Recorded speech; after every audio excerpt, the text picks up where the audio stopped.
Don't shoot the cowboy with the guitar. Well, I saw him here last night. He plays. Hello and welcome to Raunchytalk. My name is Kyle Martin. You're joining us as always from the hallowed halls, Elephonic Studios here in the Duke City. The Reverend Jesse Corman presiding. My guest today, one of the most engaging and eclectic performing artists going today, a man who might be the most positive influence in the known universe, my good friend, Mr. Sergio Gutierrez. How are you, buddy? Oh, doing great. That was quite the intro. Well, for you, it's never enough. I'm so honored to have you today. Thanks, man. The Sergio and Kyle story. Do you want to help me tell that? Sergio and Kyle's story. Wow, that's a good start because it's a bit clandestine. I'm just going to leave it hanging there. Downtown Albuquerque, one night solo acoustic gig 6-7 years ago. This was in 2014. Okay, so there you go. Kind of a slow night. And lo and behold, I look and up walks the living incarnation of Smooth and Cool. As nice as he could be, was just supportive. Hello, how you doing? Little did I know we would be starting a bromance. Right. That And- lasts for years. And Yeah, years man. And years. I mean, you were just so real and so nice. We chatted it up, and over the years we've shared the stage many times here in Albuquerque and Right. California, where you call home. And what a time we've had. So some might well assume that you're a born and bred California beach boy, but they'd be wrong, wouldn't they? Oh, they'd be totally wrong. Yeah. You want to tell us the secret of that? How'd you get there? So born and raised here. The first, I think. When did I move? I think when I was 19, maybe 20. It was the classic.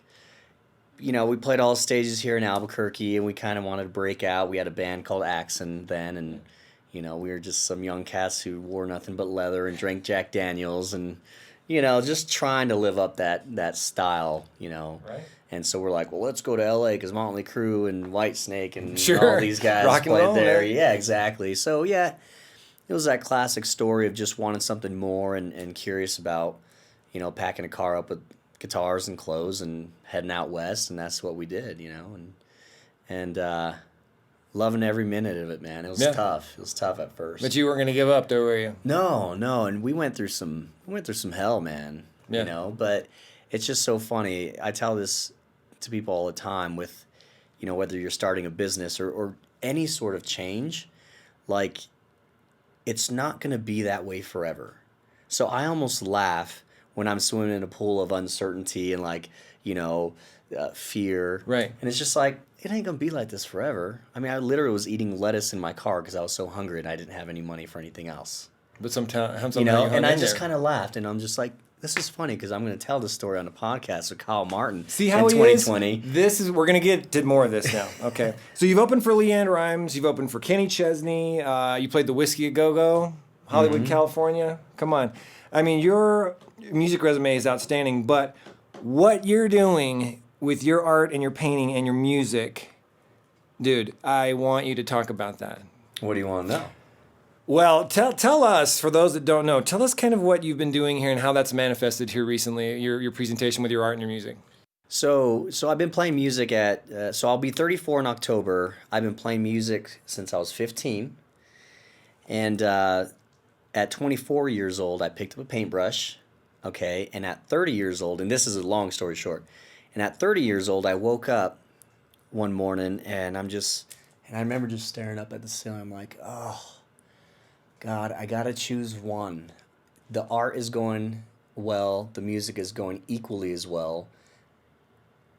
Music came first, but I quickly gained a huge passion for art. Yeah. And the limitlessness of art. That's how you say that. Right? And so I was like, God, what do I do? What do I do? And I just felt, he said to me, do both. It's like, what? And so it had me thinking that every time I had friends over, I had this big studio area, and friends would just come and chill and sit on the couch, and we'd be drinking. And, I'd be playing some songs, and I'd be like, I don't want to sing anymore. Let's take a break. Let's do a shot. And then I'd start, painting for them. They're like, that's awesome, man. Yeah. And I would just switch all night. And I was like, why don't I do this live in front of an audience, right? And that's just how the whole show started. I called O'Sullivan's Irish Pub in Carlsbad. I called the manager. I've been playing there for years, and called Terry, and she's like, I said, can I try something new? She's like, what do you mean? Well, I want to try this painting thing along with the music. Instead of taking a break, I want to continue the entertainment, And she's like, yeah, do whatever you want. So I brought a canvas, and I painted Paul McCartney that night. That was my first live painting. Mm-hmm. So, and after the gig, the crowd enjoyed it so much, I ended up selling that painting for something like $600. So I'm like, wow, I got paid like $200 to do the acoustic gig. Didn't take you long to figure out that was a pretty good idea. Exactly. I'm like, I almost made $1,000 tonight for a couple hours work. Yeah. Because it's such a unique thing. Nobody's seen it. Oh, it's brilliant. Like I say, I don't see anything else that's going like that. I love it, man. Thanks, man. Yeah, no, absolutely. You're John Wayne, you're Freddie Mercury. Those are my favorites. SergiosFineArt.com. Thank you so much. Can you tell me about Barache, sir? Barache, sir. Barache. People are like, what the hell is Barache? So it is and I didn't bring the bottle in here with me. It's out there. But it's a sparkling wine, essentially. We can't call it champagne because it's not made in France, Champagne, France. But it is a company that I went in on after the first sip.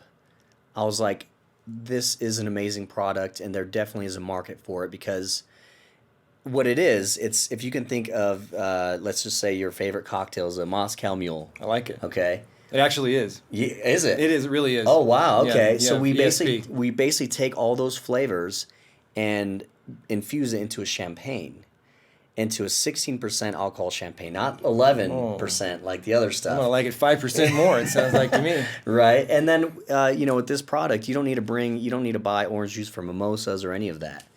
And my favorite part about it is it can act as a champagne, or if you pour it over ice, and in this case with the Moscow Mule, you pour it over ice, a little bit of citrus, and you say, hey, taste this cocktail. They'll be like, wow, that's a great cocktail. They'll never be like, wait, this is a champagne. It tastes like a cocktail when it's dressed up as such. It's incredible, man.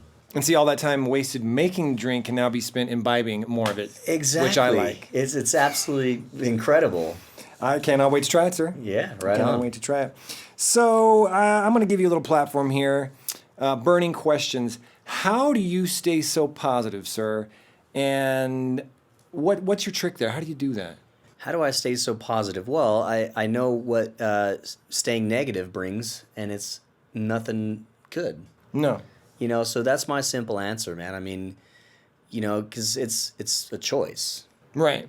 But you do it so well. You own it. You live it. You breathe positivity and that positive reinforcement. And I love that. And I wasn't kidding when I said that. And I mean, I just wanted to call that out.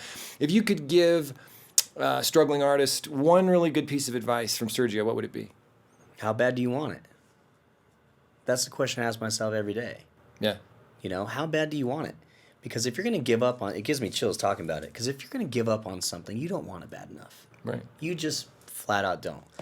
You can name all of these excuses and all of these challenges and all this stuff, but I guarantee you call up any rock star, you call up any actor, you call up any billionaire, they will tell you they've been through far worse things than you have. Right.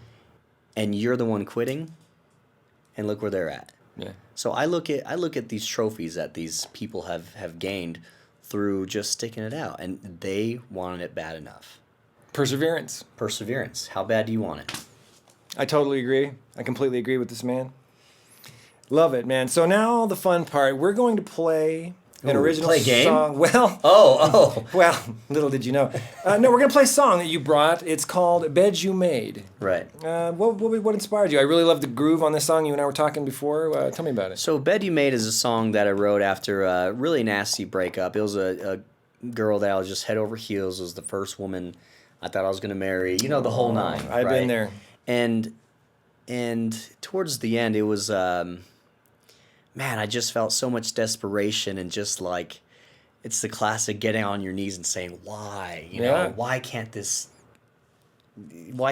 last, And so even in the lyrics, you'll hear it, there's a little bit of that desperation, almost neediness in there, but that's how I was at the very, very end. And it's like, no, we can't let this go, right? So But now it's called Bed You Made because now she is living, let's just say, a not so fun life.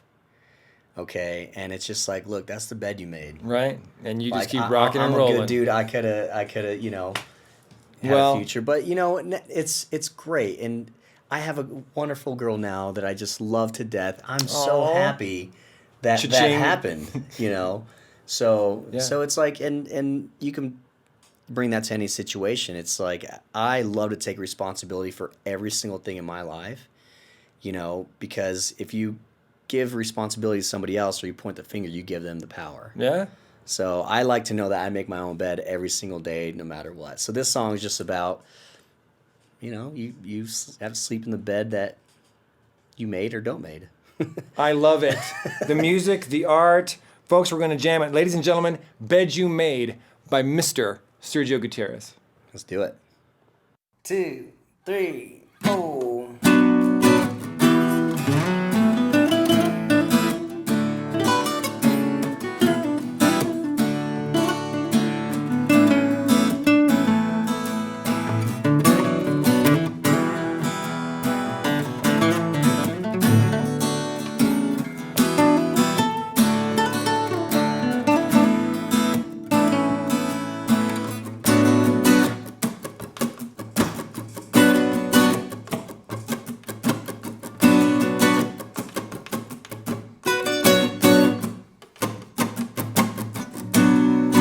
Finally wise enough, said you had enough, but you never had his love.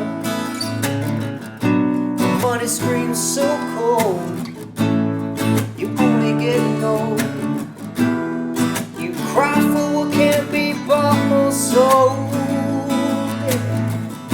But baby, I told you, I wish I could hold you, make you feel alright. But you gotta sleep in the bed you made tonight.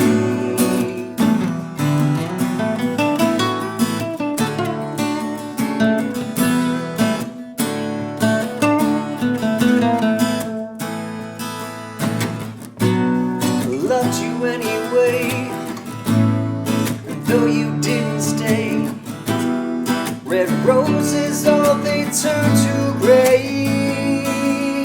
And now I'm moving on, 'cause you done me wrong. Now I've got to be strong. Ooh, yeah. Baby, I told you, I wish I could hold you, make you feel alright. But you gotta sleep in the bed you made tonight.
Thank you, Mr. Sergio Gutierrez. Thank you, Elephonic Studios. Thanks, guys. My name is Kyle Martin.